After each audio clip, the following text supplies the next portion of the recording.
నమస్తే. ఈ మధ్య కేసీఆర్ కుక్కలు ఎగిసెగిసి పడుతున్నాయి. కేటీఆర్ నుంచి మొదలు పెడితే సుమన్ దాన్కా. కొంచెం ఆగుర్రా నాయన, ఎందుకు ఎగిసెగిసి పడతారు? మిమ్మల్ని ప్రజలు చెప్పులు తీసుకొని కొట్టినా ఇంకా మీకు బుద్ధి రాలే, ఇంకా రాదు కూడా. ఎందుకంటే ప్రజల్ని దోచుకునే దొంగలకు పరిపాలన ఏంటి, దానికి సంబంధించిన అంశాల్లో ఏ విధంగా ముందుకు పోవాలనేది కనీస ధర్మం తెలియక మీరు ఇలా రాజకీయంగా చచ్చిపోయింది. ఇక అది పట్టలేక ఒకడేమో 3 నెలలు ఉంటదంటాడు, ఒకడేమో 6 నెలలు ఉంటదంటాడు, ఒకడేమో ఎప్పుడు పోద్దో తెలియదంటాడు. ఇలా మీ కామెంట్స్ కు రెచ్చిపోకపోవడం వెనుక ముఖ్యమంత్రి ఒక వ్యూహం ఏందో, ప్రజల ముందు మిమ్మల్ని ముద్దాయిగా పెట్టాలని చేస్తున్న ప్రయత్నం ఏందో మీకు అర్థం కావట్లే. 2 నెలలకే తట్టుకోలేకపోయే పరిస్థితి మీకు వచ్చిందంటే మీరు ఎంత ఫ్రస్ట్రేషన్లో ఉన్నారో అర్థమవుతుందిరా భయ్. ఇంకా చెప్పాలంటే ఇక మిమ్మల్ని తరిమేదానిక కూడా మీకు బుద్ధి రానట్టుంది. ఇలాంటి చిల్లరగాళ్ళు ఇలా ఈ రాష్ట్రానికి నాయకులైండ్రు. ఇలాంటి చిల్లరగాళ్ళు ఇలా తెలంగాణను పాలించి నాశనం చేసిండ్రు. ఒక్కొక్కరిని తెలంగాణ నుంచి తరిమి కొట్టే పరిస్థితులు వస్తాయి, గుర్తుపెట్టుకోండి. తస్మాత్ జాగ్రత్త. చివరికి ఎక్కడికి తెగబడ్డారంటే ఉచ్చ నీచాలు మరిసి మీ చెప్పులతో మీరే తన్నుకునే కాడికి వచ్చింది మీ బతుకులు. ముఖ్యంగా ఎక్కడో కొడితే ఎక్కడో కాలినట్టు కేటీఆర్ టీంకు మరీ ఎక్కువైపోతున్న పరిస్థితిని గమనిస్తున్నాం. బిడ్డలారా జాగ్రత్త, ఎక్కువ తక్కువ వాగకండి. మీ ద్రోహాలేందో, మీ దోపిడేందో, మీ అవినీతి ఏందో, అక్రమం ఏందో ఒక్కసారి వెనకకేసుకొని చూడండి. మీ బతుకులేందో ఒకసారి చూసుకోండి ఫస్ట్. కాబట్టి తెలంగాణ ఏదో వీళ్ళ జాగీర్ అన్నట్టు, అధికారం కాంగ్రెస్కి వస్తే వాళ్ళదేదో గుంజుకున్నట్టు అసహనంతో ఫీల్ అవుతుంది. ఎందుకురా? తెలంగాణ ప్రజలు మిమ్మల్ని తరిమే రోజులు ముందున్నాయి, గుర్తుపెట్టుకోండి. మీ అవినీతి అక్రమాలు తెలిసిన తర్వాత మాట్లాడుతున్నారు కదా ఒక్కొక్కడు. కాబట్టి ఇలాంటి చిల్లరగాళ్ళు, ఇలాంటి చెత్తగాళ్లను ప్రజలు పట్టించుకోవద్దు అసలు ఫస్ట్. వీళ్ల వల్లనే ఈ తెలంగాణ ఇట్లా నాశనమై ఈ స్థితికి వచ్చింది. డెఫినెట్ గా రేవంత్ రెడ్డి గారు రేపు తెలంగాణ అభివృద్ధిని మరింత చేస్తారనే ఒక భావనతోనే, అలా జరగకుండా ఉండాలనే ఎవడెవడితో ఏమేమో కుట్రలు చేస్తున్నట్టు కనబడుతున్నది. మిమ్మల్ని ప్రజలు శిక్షించే రోజు భవిష్యత్తులో ఉండదనేది గుర్తుపెట్టుకోండి. ఉల్లరూటి మాటలతో, ఎచ్చిడి మాటలతో రెచ్చగొడితే తెలంగాణ ప్రజలు ఊరుకోరనే విషయాన్ని కూడా గుర్తుపెట్టుకుంటే మంచిదని చెప్పి హెచ్చరిస్తున్నా. ఇంకోసారి ఇలాంటి పిచ్చి ప్రేలాపనలు వెళ్తే తంతర్ అనేది కూడా గుర్తుపెట్టుకోండి. అసలు మీరు ఎక్కడ్రా లీడర్ నాకు అర్థం కావట్లేదు. ఆ ముసలోని పుణ్యాన్ని ఆడేదో కొట్లాడినట్టు నటిస్తే మీరందరూ వెనక కూర్చొని బిచ్చగాళ్ళ లెక్క అడక్క తిన్న సన్నాసులు మీరు. ఎవడైనా సరే మాట్లాడేటో తలతిక్క సన్నాసిగాళ్ళు. సిగ్గు లజ్జ లేకుండా లక్షల కోట్లు దోంచుకొని ఇంకా మీకు కోపాలు వస్తాయి. ప్రజలు చెప్పులు తీసుకొని తన్నే రోజులు భవిష్యత్తులో ఉన్నాయని తెలియదా మీకు?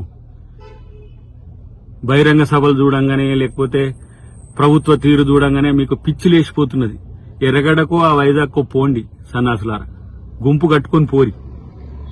ఇలా నేను అంటున్న మీ అక్రమాలకు, ఆగడాలకు ప్రజలు శిక్ష వేయబట్టి మీరు తగ్గింది కానీ, లేకపోతే మూడోసారి మీరు అధికారంలోకి వస్తే పరిస్థితి, రాష్ట్ర పరిస్థితి ఏంది, ఇక్కడ ప్రజాస్వామ్యం పరిస్థితి ఏందో అందరికి తెలుసు. కాబట్టే మీరన్న దానికంటే 100 మాటలు ఎక్కువ అనగల శక్తి కాంగ్రెస్ కార్యకర్తలకు, కాంగ్రెస్ నాయకులకు ఉన్నది. ఈ మౌనం కేవలం ప్రభుత్వం వచ్చింది ప్రజల కోసం మనం ఆలోచించాలనే ఉద్దేశంతోనే తప్పితే, చివరికి ముఖ్యమంత్రి సైతం స్పందించినా మీకు సిగ్గులద్దలేకపోయాయి. ఇంకా పనికిరాని పిచ్చి మాటలు, పిచ్చి ప్రేలాపనలు. మిమ్మల్ని చెప్పులు తీసుకొని మొదటి నుంచి చివరి వరకు తన్నలేం. అదేం పెద్ద పైన? ఇదేనా మీ సంస్కృతి? ఇదేనా మీ రాజనీతి? దిగజారు రాజకీయాలు తప్పే ఇంకో తెలియదా? ఇప్పటికైనా ప్రజాస్వామ్యయుతంగా ఉండడం నేర్చుకోండి. కనీసం 10 సంవత్సరాలు పాలించడమని చెప్పుకునే సిగ్గులేని సన్నాసులు గిట్లా ప్రవర్తిస్తే ప్రజలు చెప్పులతో కొడతారనే విషయాన్ని గుర్తుపెట్టుకోండి.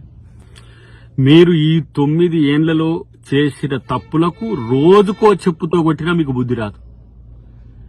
మీరు తిట్టిన తిట్లకు, మీరు చేసిన తప్పులకు 4 కోట్ల మంది ప్రజలు వాళ్ళ చెప్పులతో మీ చెంపలు వాయించినా కూడా మీకు సిగ్గులజ్జ రాదని తెలిసిపోయింది. ఇంకా ప్రతిపక్షమని గౌరవించడము, ప్రజాస్వామ్యమని గౌరవించడం అని అంత మూర్ఖపు ఆలోచనలు చేస్తున్నాం మేము. ఎందుకంటే అయ్యో రాజ్యాంగం ఉంది, ప్రజాస్వామ్యం ఉంది, దాన్ని గౌరవించాలి, ప్రతిపక్షాలకు కూడా మర్యాద ఇవ్వాలి, గౌరవం ఇవ్వాలంటే ఇలాంటి దిగజారుడు రాజకీయాలకు తెగబడితే ఇంకింతకంటే నీచం ఏమైనా ఉన్నదా? ఇలా నేను అంటున్న ప్రజలకు ఒక పిలుపునిస్తున్నా, ఇలాంటి దద్దమ్మల వల్ల, ఇలాంటి పనికిరాని చెత్తగాళ్ల వల్ల తెలంగాణ సమాజానికి ఏం ఒరిగాడు. ప్రత్యేకించి నేను చెప్తున్నా, దాదాపు లక్షల కోట్లు, అది రేపు తెలుస్తుంది, అవినీతి తెలుస్తుంది, ఒక్కొక్కని సంగతి తేలుస్తుంది, మొత్తం ప్రభుత్వం కూడా తేలుస్తుంది. అంటే రెచ్చగొట్టడం ద్వారా, లేకపోతే ఇలాంటి బూతులు మాట్లాడడం ద్వారా కాంగ్రెస్ ప్రభుత్వాన్నో కాంగ్రెస్ పార్టీ నాయకులను అబాస్పేలు చేయాలని చూస్తే ప్రజలు సహించరు, కాంగ్రెస్ కార్యకర్తలు కూడా సహించరు. ఇంకా మీకు రాజకీయంగా బొంద తప్పితే ఏం మిగిలింది మీకు బొంద? ఇంకా దోచుకున్న జాలకి ఇంకా రెచ్చగొట్టి ఇవాళ ప్రజల్ని మళ్లీ విడగొట్టే ఒక వైరుధ్యాలు పెంచే చర్చ చేస్తున్నారా? అందుకనే మిమ్మల్ని గౌరవించాలంటే భవిష్యత్తులో మీరు గౌరవంగా ఉంటే మంచిది, లేకపోతే ప్రతి ఒక్కరికి తగిన శాస్తి తప్పదని చెప్పి హెచ్చరిస్తున్నాం. ఇంకా కొంచెం ఆ కేసీఆర్ మీద గౌరవం ఉండి, మా ముఖ్యమంత్రి గారు గౌరవించాల్సిన అవసరం ఉండి, తెలంగాణ ఉద్యమంలో ఉండడనే ఉద్దేశంతో గౌరవంగా ఉంటే ఇలాంటి పిచ్చి కుక్కలు రెచ్చిపోతున్న పరిస్థితి ఉన్నది. ఇప్పుడు నాయన కేటీఆర్, ఏందిరా బాబు నీ బాధ, ఏందిరా నాయన ఇదంతా? నీ పిచ్చి కుక్కలే వరలేదు మొత్తం బయట. మెయ్యనేం చేస్తావో తెలియదు, పక్కన పెట్టు. గాని ఇలా రాష్ట్రంలో ఇలాంటి సంస్కృతిని తెగబడితే జరిగే పరిణామాలకు ఎవడు? ఇలా పరిస్థితి, మీరు ఇంత అవినీతి అక్రమాల్లో కూరుకొని పోయి మీ తాట తీసే రోజుల్లో మీరు చెప్పులు తీసుకొని ఎగిరే స్థితి వచ్చిందంటే మీకు ఎంత బలుపు, ఎంత అహం ఇంకా తగ్గలే. ప్రజలు పండబెట్టి తొక్కినా సరే మీకు ఇంకా బుద్ధి రాలేదని తెలిసిన తర్వాత ఇక మిగతాది కూడా ప్రజలే చూసుకుంటారు.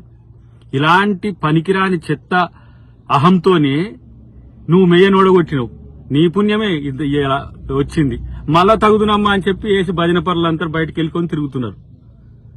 ఇలా తెలంగాణ తెచ్చుకున్నందుకు తెలంగాణ ప్రజలు అరగోసపడుతుంటే ఇలా కాంగ్రెస్ పార్టీ నాయకత్వం రేవంత్ రెడ్డి గారి నుంచి మొదలు పెడితే ప్రతి ఒక్కరు ఈ రోజు కష్టపడి ప్రజల్ని చైతన్యం చేసి నీ నుంచి విముక్తి కలిగిస్తే మళ్లీ ఇలాంటి అసహనం ఏదో విద్వేషం విషం జిమ్మే ప్రయత్నాలు చేస్తున్నారు. మానుకోండి బిడ్డలారా, ఎక్కువ తక్కువ చేస్తే తాట తీసుడు తప్పదనేది మీరు గుర్తుపెట్టుకోండి. ఏదో మౌనంగా ఉన్నారు, గిట్లనే ఉంటారు అనుకుంటే మాత్రం దానికి తీవ్ర పరిణామాలు కూడా ఉంటాయి. జాగ్రత్త.